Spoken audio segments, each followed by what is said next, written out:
부활절을 맞이해서 본말송에서 그가 말씀하시던 대로 살아나셨느니라 제목으로 같이 은혜 받는 시간 갖도록 하겠습니다. 여러분들 드디어 부활절을 우리가 맞이하게 되었습니다. 우리가 부활절을 기념하는 것은 부활하신 주님, 정말 십자가에서 죽으시고 우리에게 생명을 주시기 위해서 다시 부활하신 그 주님을 기념하면서 우리도 또한 나도 역시 주님께서 오실 때 부활하리라 그 소망을 다짐하는 시간입니다. 다시금 기쁨을 우리가 회복하는 시간입니다. 그리고 부활을 통해서 우리의 믿음을 다시금 점검하는 그런 복된 날이 바로 부활주일입니다. 많은 사람들은 성탄절을 기뻐하고 기념하지만 우리 기독교에서 정말 기쁜 날은 바로 부활절입니다. 부활절만큼은 그 어떤 종교도 없습니다. 바로 예수를 믿는 우리에게만 부활이 있습니다. 그러므로 여러분 오늘 부활주일 정말 기쁘게 행복하게 감사하면서 그렇게 지내시기를 주님의 이름으로 축복합니다. 안식 후 첫날이 되었습니다. 오늘날 치면 주일날 아침이 되었습니다. 여인들이 이제 모략과 향품을 가지고 예수님의 무덤에 찾아갑니다. 예수님이 죽으셨어요. 얼마나 슬프겠습니까? 정말 메시인 줄 알았습니다. 정말 하나님의 아들인 줄 믿었습니다. 그분으로 통해서 우리가 정말 새로워질 거라고 그렇게 다 기대를 했습니다. 근데 예수님께서 십자가에서 처참하게 죽으셨습니다. 그러니까 이 마음이 얼마나 아프겠습니까? 이 여인들이 너무 슬펐습니다. 안식일에는 어디 이동을 할 수가 없습니다. 안식일은 일을 할 수가 없습니다. 그래서 이 여인들이 안식일을 지나고 그 첫 번째 시간에 예수님의 무덤에 찾아갑니다. 왜? 예수님의 시체에 이렇게 향품을 좀 뿌려서 향기나게 좀 하기 위해서 갔습니다. 우리가 볼 때는 참 이 여인들의 믿음이 좋구나. 이 여인들은 정말 주님을 사랑했구나. 이렇게 우리가 생각할 수 있습니다. 근데 여러분들 자세히 한번 보시기 바랍니다. 이 여인들은 주님께서 부활하심을 이해하지도 못했고 믿지도 못했습니다. 예수님께서 살아계셨을 때 말합니다. 내가 십자가에서 죽을 것이다. 내가 죽고 3일 만에 부활할 것이라고 여러 번 말씀하셨습니다. 이 여인들에게도 제자들에게도 많은 사람들에게 부활할 것을 계속 말씀하셨어요. 근데 어떤 사람도 부활을 이해하지 못했습니다. 유대인들은 부활을 믿습니다. 유대인들은 어떤 부활을 믿냐면 이제 메시아가 이 땅에 오시면 죽은 사람들이 다시 부활할 거라고 믿습니다.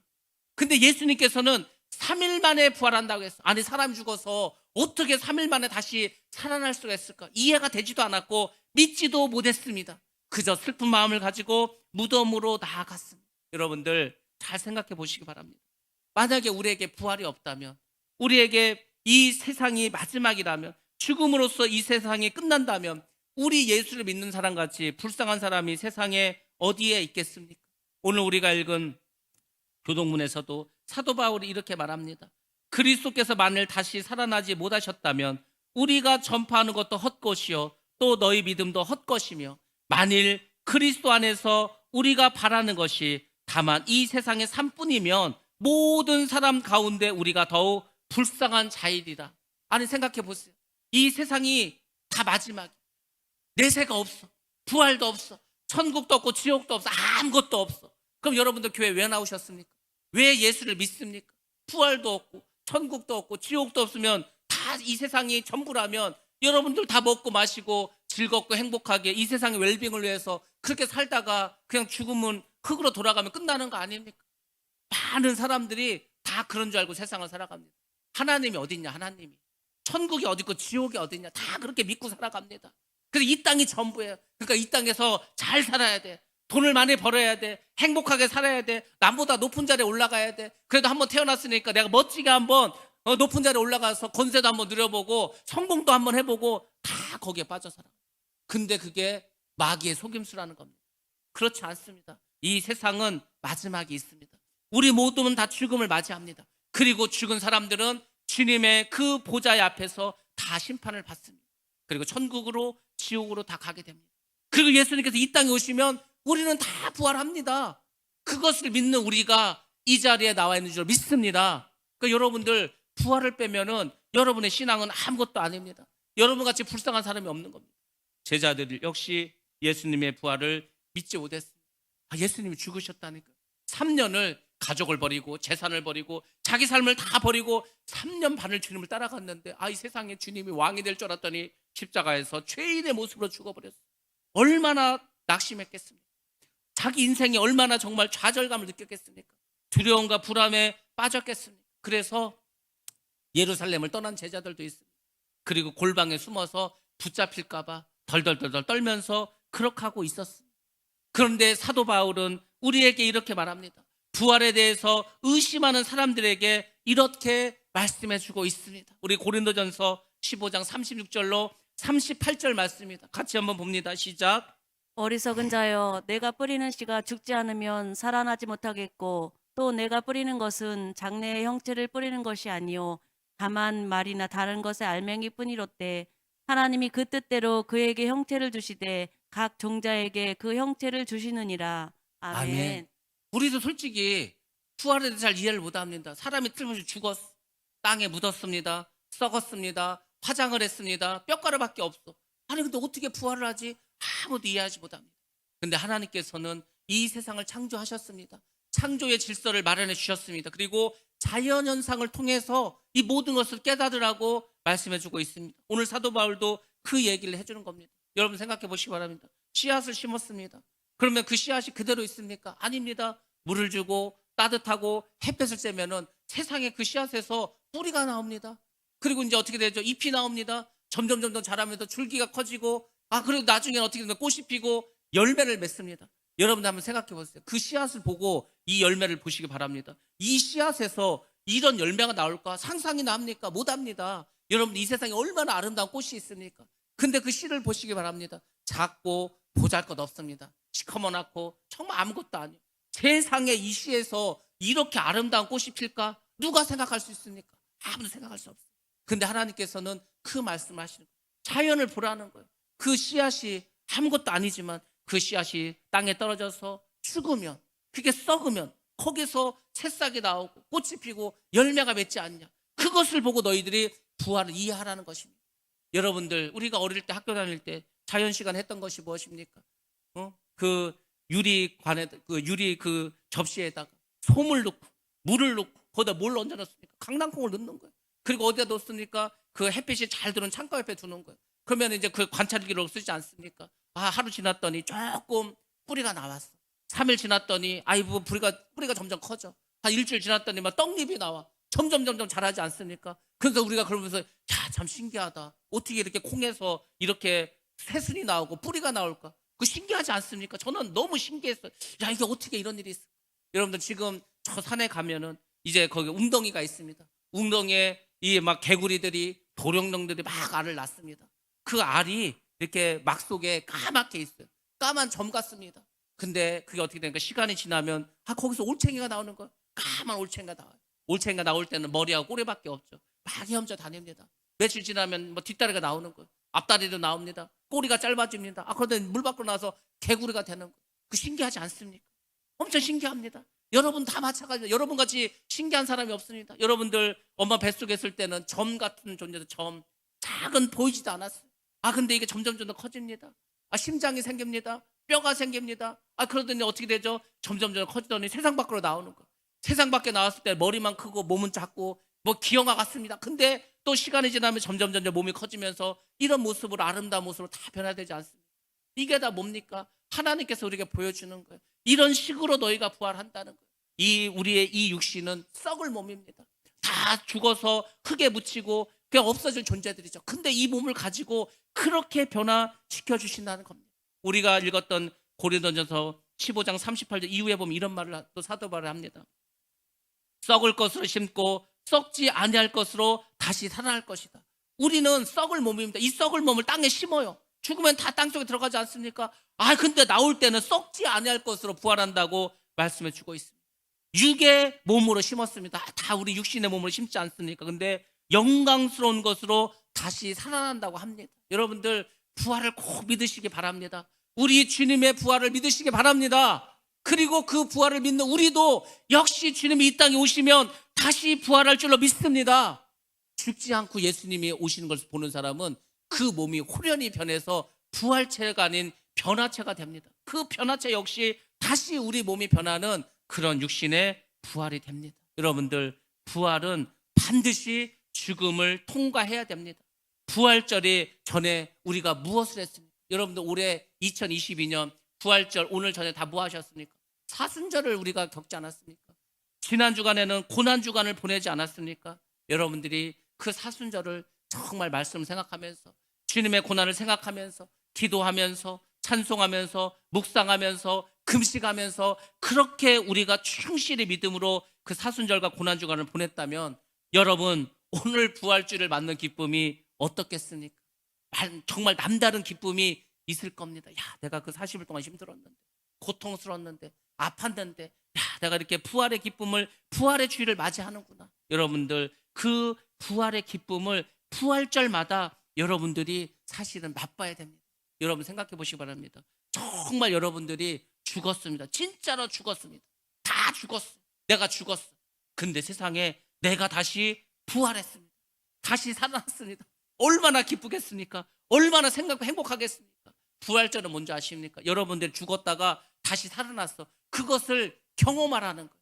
예수님께서 부활하심으로 우리가 기뻐하고 감사하고 그리고 그 부활절마다 나도 정말 예수님처럼 다시 부활할 것이다. 소망을 가지고 기쁨을 가지고 그렇게 살아가라는 거예요. 그럼 여러분의 남은 인생 속에서 부활절이 뭐 여러 번 있을 거 아닙니까? 부활절마다 여러분의 부활을 생각하시고 소망하시는 거. 그러면은 여러분의 삶 가운데서 부활의 소망이 점점 커집니다. 부활의 기쁨 여러분 가운데 임합니다. 부활의 능력도 여러분에게 임할 줄로 믿습니다. 부활은 사실이에요, 사실. 부활은 현실입니다. 우리가 믿는 부활은 그냥 뜬구름 잡는 게 가짜가 아닙니다. 진짜고 현실이고 우리 삶 가운데 나타날 것입니다. 이단을 믿는 사람들이 왜 불쌍한지 아십니까? 이단을 믿는 사람, 이단에 다른 사람들은 열심히 믿습니다. 집을 팔아서 바치기도 합니다. 자기의 온 삶을 다 거기에 막 드리는 거예요. 막 전도도 열심히 하고 서로 사랑하고 서로 챙겨주고 막 그렇게 좋을 수가 없습니다. 근데 이단을 믿는 사람들 뭐가 잘못된지 아십니까? 이단을 믿는 사람들은 믿음의 대상이 잘못되어 있는 거예요. 그들은 교주를 믿습니다. 정명석을 믿고 이만희를 믿는 거예요. 이만희가 성령입니까? 이만희가 하나님입니까? 아니죠. 우리와 같은 인간이야. 몇 년 지나지 않아서 죽게 될 것입니다. 조이성도 그렇지 않았습니까? 영생교를 만들었는데 영혼이 죽지 않는다. 뭘 영혼이 죽지 않는다. 죽은 지가 벌써 몇십 년 됐습니다. 다 죽습니다. 근데 그 사람들은 그 교주를 믿는 거예요. 여러분은 누굴 믿습니까? 온 우주를 창조하신 하나님을 믿지 않습니까? 우리를 위해서 십자가에 죽으신 그 사랑이 마신 주님을 믿는 거 아닙니까? 예수님께서 이 땅에 계실 때 뭐라 하셨습니까? 하나님을 믿으니 곧 나를 믿으라 말씀하지 않았습니까? 우리의 믿음의 대상은 하나님이고 예수님입니다. 그러므로 우리에게는 반드시 부활의 축복이 있을 줄로 믿습니다. 그러니까 여러분들 부활에 대해서 잘 아셔야 되는 거예요. 아니 우리가 다 부활하겠다고 천국 가겠다고 교회 다니면서 천국도 잘 몰라, 부활도 잘 몰라, 부활의 소망도 없어, 천국에 대한 소망도 없어. 그럼 뭘 믿는 거예요? 교회를 도대체 왜 다니십니까?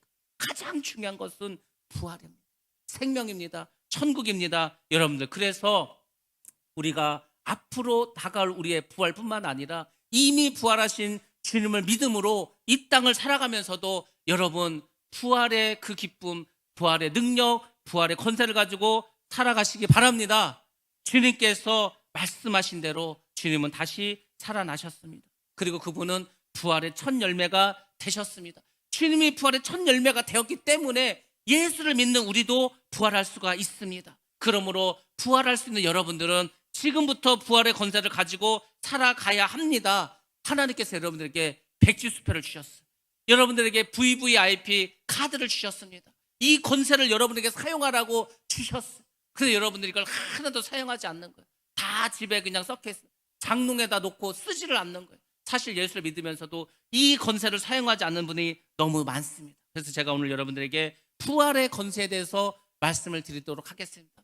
부활을 믿는 자들에게는 반드시 이 권세를 주십니다. 첫 번째는 어떤 권세를 주시냐면 기쁨의 삶을 살아갈 수 있도록 해주십니다. 여러분들 죽은 사람이 다시 살아났다고 생각해 보시기 바랍니다.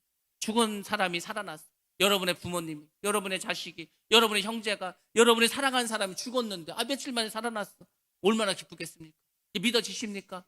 얼마나 행복하시겠습니까? 얼마나 놀라겠습니까? 지금 예수님의 무덤에 갔던 그 여인들, 그들은 슬픔을 가지고 갔습니다. 예수님이 그렇게 비참하게 피 흘려 돌아가셨는데 얼마나 아프셨어요. 그 시신에 우리가 이 향품이라도 발라드리자. 그 마음으로 갔다니까요. 근데 갔더니 무덤에 시체가 없는 거예요. 천사가 나타나서 이야기합니다. 그분이 말씀하신 대로 살아나셨다. 그래도 예수님이 다시 이들에게 나타나지 않았습니까? 그래서 살아계신 예수님이 그 사람들에게 나타나셨습니다. 얼마나 기쁨이 넘쳤겠습니까?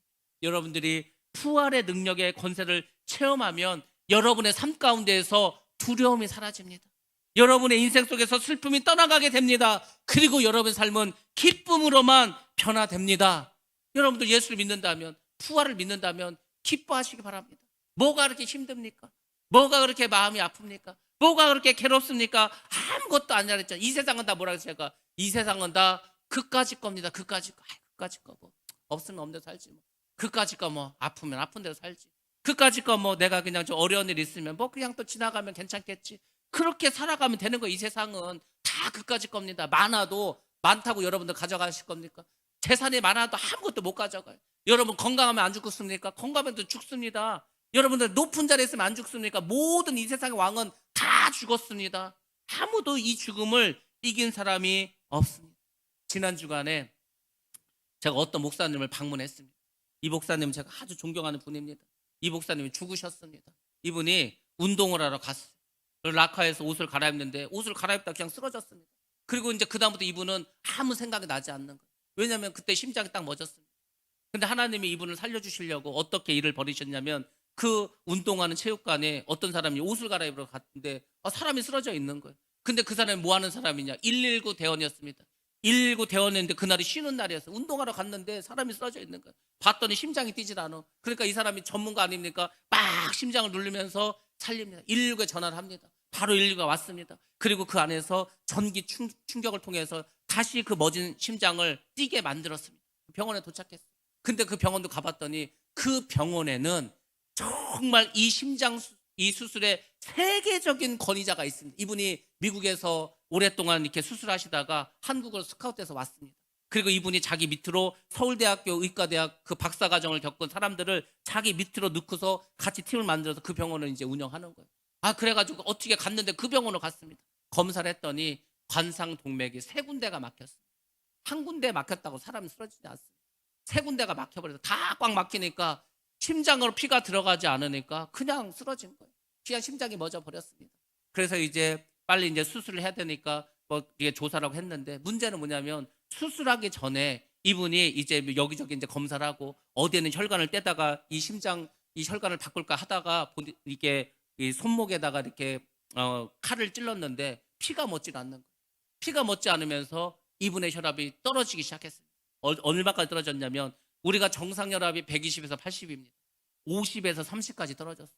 그러니까 수술을 할 수가 없어요. 수술을 잘못했다가는 바로 그냥 혈압이 떨어지고 죽을 수가 있습니다. 그래서 혈압을 올리기 위해서 이분이 중환자실에서 3일을 그렇게 하고 있었습니다.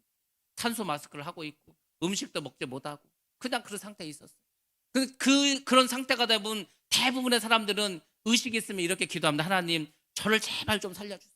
저를 살려주시면 제가 막 재산 얼마 드리겠습니다. 저를 살려주시면 열심히 전도하겠습니다. 저를 살려주시면 열심히 주례를 하겠습니다. 뭐 이렇게 기도할 거 아니고 대부분 다 그렇게 기도합니다. 그리고 살려주시면은 언제 그랬냐는 듯이 다 잊어버리는 게 우리 인간입니다.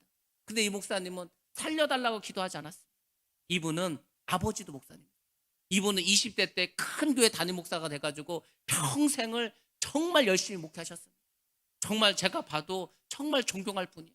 이분이 설교를 하시면은 어떻게 성경을 저렇게 해석을 하실 수가 있을까? 저분은 도대체 머릿속에 뭐가 들어있길래 어떻게 말씀을 저렇게 전할 수 있을까? 늘 제가 존경하고 배우려고 하는 분이 바로 그 목사님. 이 목사님이 그랬다고 합니다. 저는 살려주신다 하더라도 뭐 내가 뭐 그분이 이제 나이도 70대 이제 초반이고 해서 어차피 은퇴도 하셔야 돼. 뭐 무슨 뭐 더 뭐 목회를 열심히 하고 선교를 열심히 이런 게 아니에요. 이분이 그 죽음의 상황에 딱 이르니까 갑자기 하나님이 느껴지는데 그 하나님이 너무 큰 거예요. 이분이 평생을 목회하지 않았습니까? 어릴 때부터 신앙생활을 하지 않았습니까? 하나님은 천지를 창조하시고 위대하시고 전지전능하시고 모든 것을 할 수 있는 큰 분이라는 것을 이분이 모르시겠습니까? 아니 근데 죽음의 순간 하나님을 딱 대면하니까 자기가 하나님에 대해서 아는 건 너무 작은 부분이었어. 하나님은 내가 아는 것보다도 너무 크신 분이었어. 야, 내가 하나님에 대해서 너무 몰랐고 하나님이 어떤 분인 것을 내가 모르고 살았고 그래서 이분이 그랬답니다. 저를 살려주시면 저는 하나님의 크신 것, 하나님의 광활하신 것, 하나님에 대해서 더 알기 위해서 그것만 생각하겠습니다. 하나님만 생각하겠습니다. 뭐 이렇게 기도했다. 그렇게 이제 기도를 하시고 수술을 하셨습니다. 수술을 잘 하셨어요. 심장 수술 어떻게 하는지 아십니까? 심장을 칼로 쫙 이 살을 가르는 거예요. 그리고 여기 이제 갈비뼈가 있지 않습니까? 우리 심장이 딱 가운데 있어. 이 갈비뼈가 심장을 보호해주고 있습니다. 심장을 보호하기 위해 갈비뼈 있는 거 아니에요? 갈비뼈를 뜯어냅니다. 톱으로 쫙 갈아가지고 뜯어내요. 심장을 꺼냅니다. 자릅니다. 그리고 혈관을 그 막힌 혈관 잘랐어. 그리고 이제 종아리에서 혈관 3개를 떼어가지고 이제 바꿔치기 했습니다. 그리고 이제 수술을 한 거예요. 오늘날 수술을 그렇게 합니다. 얼마나 대단합니까? 그 멎은 심장도 막 뛰게 한다니까요.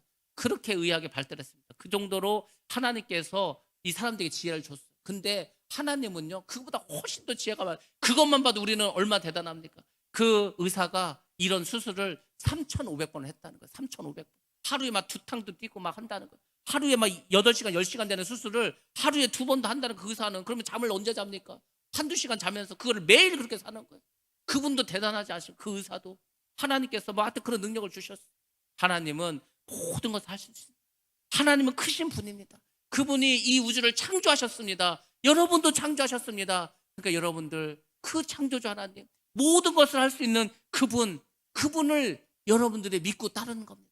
우리가 믿는 하나님은 살아계신 하나님입니다. 그 하나님은 우리를 다시 생명을 주시고 다시 살려주실 수 있는 그런 능력이 많으신 그런 하나님인 줄 믿습니다. 그런 하나님을 믿는데 여러분들 뭐가 이렇게 힘들고 뭐가 이렇게 어렵습니까? 여러분들 기쁨으로 살아가시기 바랍니다.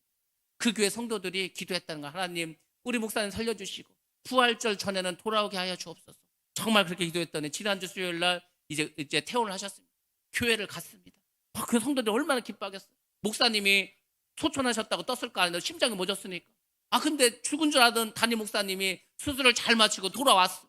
성도들이 얼마나 기쁘겠습니까? 정말 죽은 사람이 돌아온 거 아닙니까? 그때 한 권사님 그랬다는 거예요. 목사님을 보니까 1+1이랑 1+1. 1+1이 뭡니까? 내가 어떤 물건 샀는데 똑같은 거 하나를 더 얻었어. 예수님께서 부활하셨습니다. 그 예수님의 부활도 너무 기뻤는데 목사님도 1+1에서 이렇게 부활하셨으니까 얼마나 기쁜지 모른다는 거예요. 여러분들 그 부활의 기쁨은 예수님도, 그 목사님도, 저도, 여러분도 다 경험하게 될 줄로 믿습니다. 그러니까 여러분들 죽음을 두려워하지 마세요. 죽음 다음에는 반드시 부활이 있습니다. 예수 잘 믿으시고 기쁨으로 이 권세를 누리면서 살아가기를 주님의 이름으로 축원합니다. 두 번째, 어떤 권세를 주셨냐? 감사하는 권세를 주셨습니다. 예수님의 부활은 우리에게도 부활을 주십니다. 예수님만 부활하고 우리는 부활을 안 줘. 그럼 여러분들 뭐 그렇게 기뻐할 게 뭐 있겠습니까? 뭐 그렇게 감사할 게 있습니까? 예수님은 하나님이니까 죽었다 살아나시고 영원히 사시고 우리는 뭐 죽어서 끝났다. 그럼 뭐 그렇게 감동적일 게 있습니까? 뭘 이렇게 주님을 열심히 따를 필요가 있겠습니까? 근데 예수님 부활하심으로 우리에게도 부활을 주셨다는 겁니다. 우리도 다시 살려주시겠다는 겁니다. 우리에게 영원한 삶을 주시겠다는 겁니다. 여러분들에게 누가 좋은 아파트를 주겠다는 거예요. 저 강남에 한강에 보이는 그 아파트, 압구정 현대 아파트 그 터에 막 그냥 좋은 아파트, 40평, 50평짜리 막 60억, 70억, 80억, 100억짜리를 주겠다고 하면은 여러분 어떻겠어요? 기뻐서 날뛰지 않겠습니까?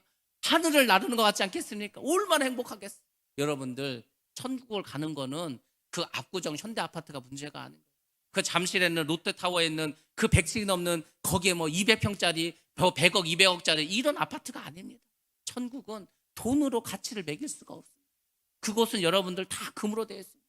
다 보석으로 되어 있습니다. 거기서 영원히 삽니다. 여러분들 거기서 식비가 필요합니까? 생활비가 필요합니까? 거기서 병원비가 필요합니까? 거기에 눈물도 없습니다. 아픔도 없습니다. 죽음도 없습니다. 그 하나님 안에서 많은 성도들과 함께 기쁨으로만 살아가는 거예요. 감사함으로 살아갑니다. 생명수를 마시고 생명과일을 먹고 늘 그렇게 기뻐하면서 감사하면서 그렇게 이제 같이 천국에 모인 사람들하고 이 세상에 살았던 얘기하면서 하나님을 찬양하면서 예배하면서 그렇게 영원히 사는 거예요.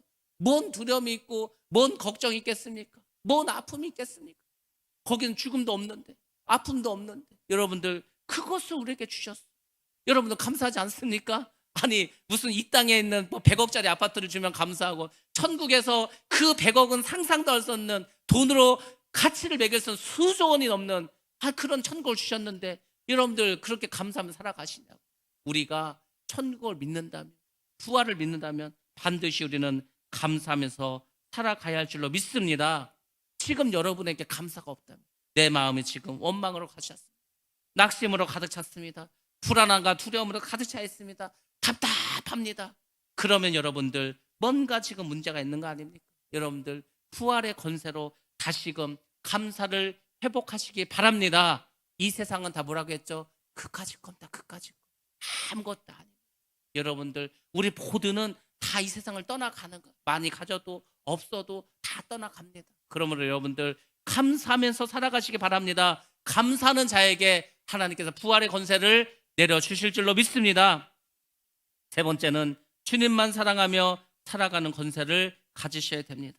부활하신 주님은 슬픔에 빠져있는 그 제자들에게 나타나셨습니다. 이 여인들에게도 나타나셨습니다. 너에게 평안을 주노라. 그러면서 그들을 위로해 주셨습니다. 예수님을 배반하고 떠난 그 제자들도 예수님께서 친히 찾아가 주셨습니다. 그리고 사랑으로 그들을 대해주셨습니다. 여러분들 죽음이 뭔지 아십니까? 죽음은 우리에게서 모든 것을 빼앗아가는 것이 바로 죽음입니다.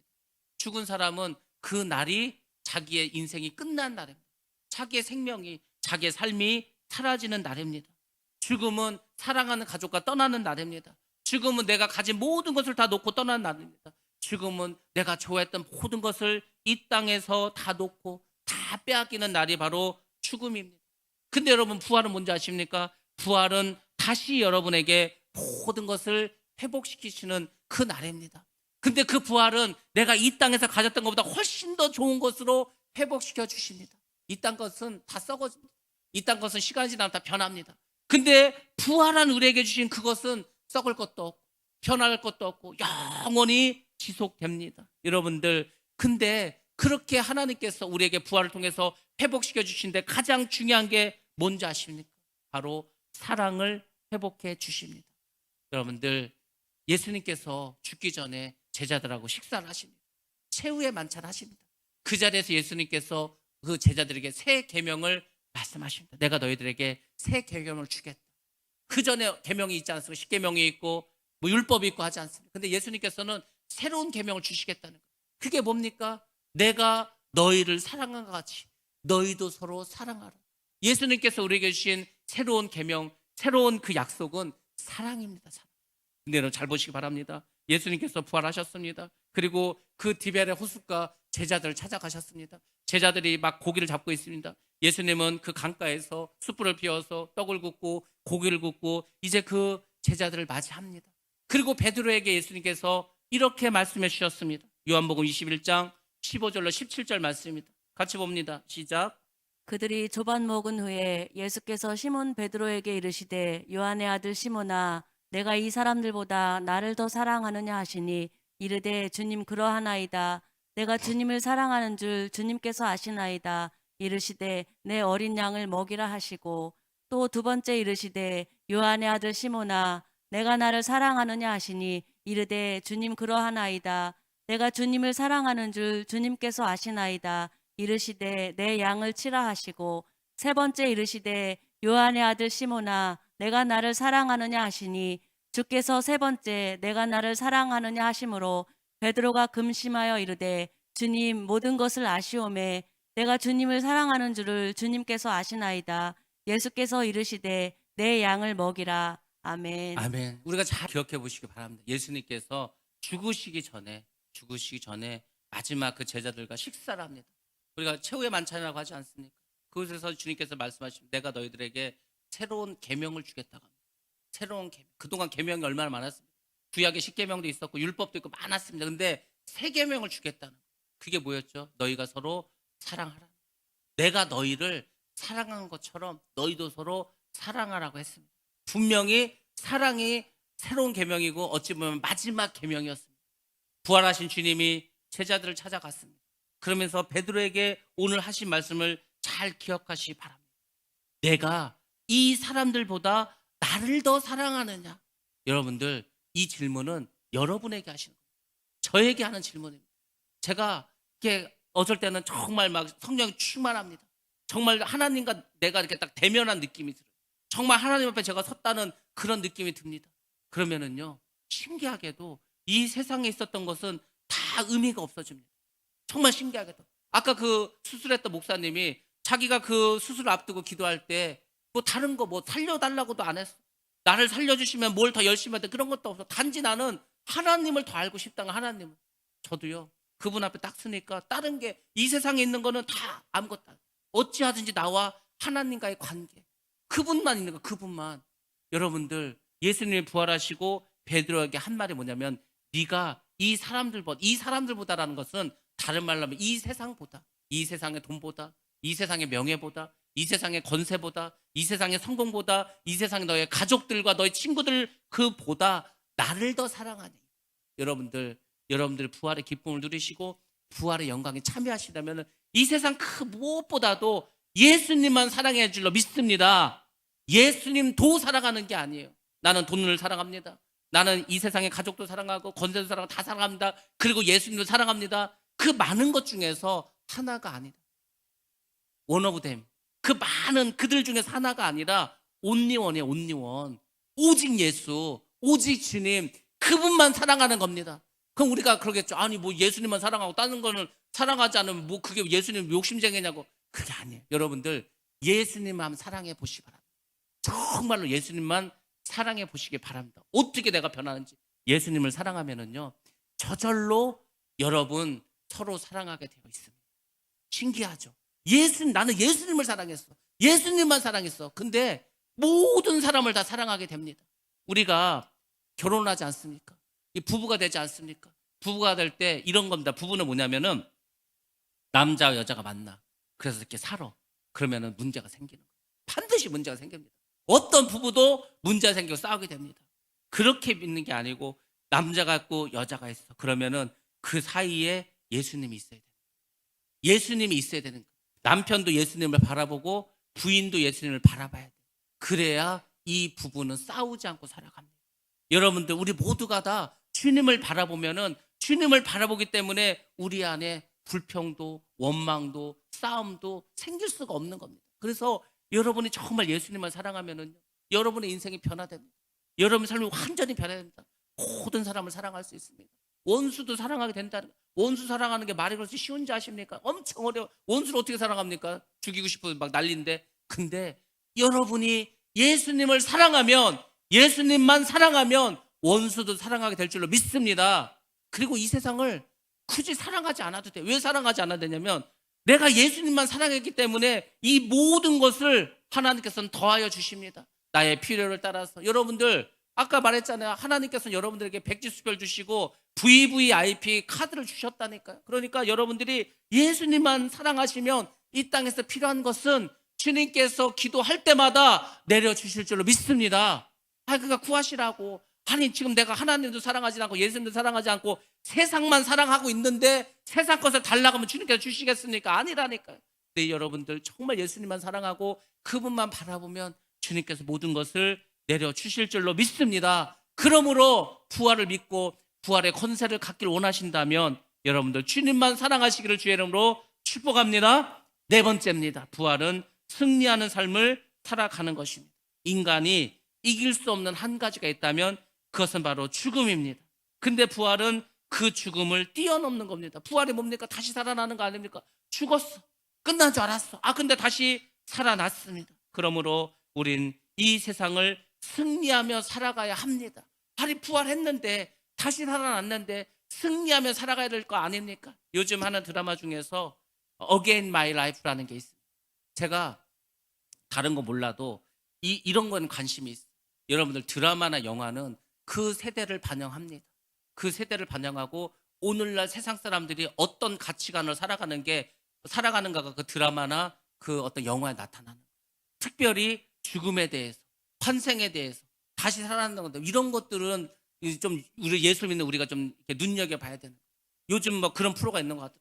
어떤 사람이 뭐 검사했는데 죽었는데 하여튼 저승사자가 나타나서 내가 너를 다시 살려주겠다는 거예요. 그래서 다시 이제 한 20대 시절로 돌아갑니다. 그리고 이제 다시 인생을 사는 거예요. 그러니까 인생을 한번 살아봤기 때문에 자기가 이제 경험이 있을 거 아닙니까? 그러니까 이제 자기가 전에 죽었을 때 그 삶을 아니까 이 다시 살아난 인생에서는 그런 실패나 어떤 그런 걸 하지 않기 위해서 계속해서 이제 대비하면서 이렇게 살아가는 뭐 그런 드라마인 것 같아요. 그래서 제가 유심히 봅니다. 과연 저것이 성경적인가? 성경적이지 않는가? 사람들에게 어떤 메시지를 전해줄까? 뭐 이런 걸 이렇게 하면서 보는 거예요. 근데 신기한 것은 어쨌거나 자기가 인생을 한번 살아봤기 때문에, 그래서 자기가 실패해서 죽었기 때문에 다시는 죽지 않기 위해서 계속해서 대비하면서 이렇게 막 살아갑니다. 운명이 막 바뀌더라고요. 그러면서 제가 한편으로 생각했어요. 아, 그렇구나. 죽었다가 다시 살아나면은 인생이 저렇게 완전히 변할 수 있구나. 여러분들, 죽으시라고 그랬잖아요, 제가. 우리가 죽어야 된다고 하지 않았습니까? 우리가 죽어서 다시 태어나면은 우리의 인생이 그렇게 변화되는 거예요. 다 알게 됩니다. 하나님께서 알려주십니다. 어떻게 살아가야 되는지 지혜를 주시는 겁니다. 그러니까 여러분들, 정말 부활의 삶을 살기 원한다면 우리가 십자가에서 다 죽어야 되는 거예요. 십자가에 죽으시고 부활해서 승리하는 삶을 살아가면 우리 모두는 죽음을 뛰어넘고 우리는 세상을 승리하며 살아갈 줄로 믿습니다. 우리가 십자가의 고난에 동참하기 위해서 지난 40일 동안 사순절을 보냈습니다. 그 40일 동안 더 기도에 힘쓰고 정말 더 말씀대로 살아가려고 말씀을 묵상하고, 또 우리가 40일 릴레이 금식도 했습니다. 우리가 40일 릴레이 금식을 하면서 저도 생각했죠. 이게 우리가 정말 끊이지 않고 잘 진행될 수 있을까? 정말 하나님께서 도와주셔야 할 수 있는 일. 어쨌거나 시작을 했습니다. 제가 먼저 3일을 했습니다. 근데 힘든 거예요. 너무 배가 아픈 거예요. 창자가 막 이게 막 장이 꼬이는 것 같아요. 너무 고통스러웠습니다. 힘들게 하여튼 3일을 했습니다. 이제 다른 분들도 이렇게 했어요. 근데 그 무렵에 코로나가 쫙 번지기 시작했습니다. 아이들도 어른들도 막 코로나가 번져 나가는 거예요. 그러니까 생각해 보시기 바랍니다. 코로나가 번졌어요. 그러니까 약을 먹어야 될 거 아닙니까? 근데 봤더니 이분이 오늘 금식을 해야 되는데 코로나에 걸렸어. 이분이 이거 지금 금식을 할 수 있을까? 근데 믿음으로 하겠다는 겁니다. 약을 먹지 않고 그냥 금식을 하겠다는 거. 제가 얼마나 고맙고 감사했는지 모릅니다. 금식을 하면 체력도 떨어지고 어쨌거나 이제 여러 가지 면역도 떨어지고 또 이렇게 코로나에 걸릴 수도 더 쉬워지는데, 그래도 우리가 믿음으로 동참했습니다. 약을 먹지 않고 금식을 했던 분들 너무너무 감사합니다. 우리 또 권사님은 그 수술을 하고 시술을 해가지고 당이 오르고 혈압이 올라서 어찌 보면 금식을 할 수 없었어요. 근데도 금식을, 그날 금식 담당자였기 때문에 금식을 하시겠다는 겁니다. 근데 금식을 하고 났더니 당이 떨어지고 혈압이 떨어져서 그냥 퇴원을 하게 되었습니다. 그렇구나. 또 어떤 날은 느닷없이 갑자기 이 청년이 오늘이 그 금식하는 날인데 그날 또 코로나에 걸렸다고 이게 온 거예요.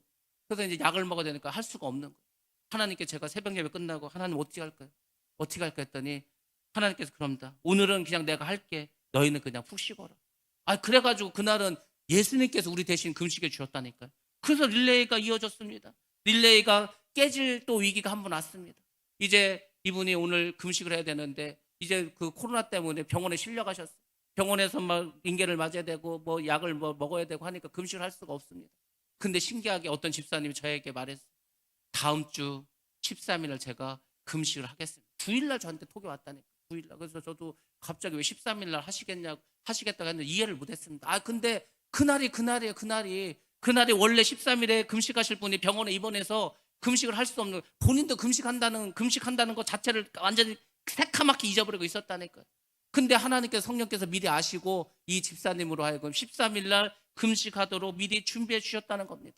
저도 이 약을 굉장히 오랫동안 먹었어요. 빨리 나야 되니까 약을 빨리빨리 먹고 빨리빨리 회복을 하자. 근데 약을 너무 많이 먹어서 정신이 하나도 없었습니다. 약에 취해 있었어요. 근데 저희 사모도 코로나에 이제 걸렸어요. 근데 이제 저희 사모가 사실은 그 금식을 해야 되는데 금식을 할 수 없는 상황이었습니다. 그래서 제가 대신 그날 금식을 했어요. 그러면서 저도 약을 그날부터 끊었습니다. 이제 더 이상 내가 약을 먹지 말고 하자. 그랬더니 하나님께서 더 건강 주셔서 이렇게 회복을 해 주셨습니다.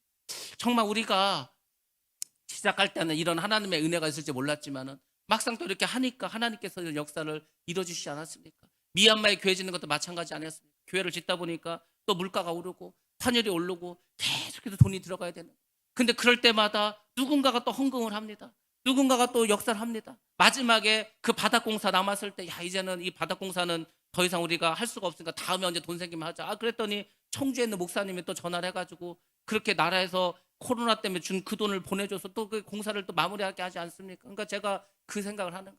그 청주에서 전화가 왔을 때 하나님 제 마음속에 그랬다는 거 아닙니까? 내가 다 해주잖아. 너 뭐하러 걱정했어? 뭐하러 그렇게 신경 썼어? 뭐하러 그렇게 어렵게 생각했어? 내가 다 해준다니까. 여러분들, 우리가 힘들고 어려우면 하나님께 대신 해주시죠. 믿습니다. 다 해주신다니까요. 오죽하면 십자가 지시고 죽기까지 해주셨는데 뭘 못 해주시겠습니까? 그래서 여러분들 꼭 기억하시기 바랍니다. 부활은 어떤 것도 이길 수 있습니다.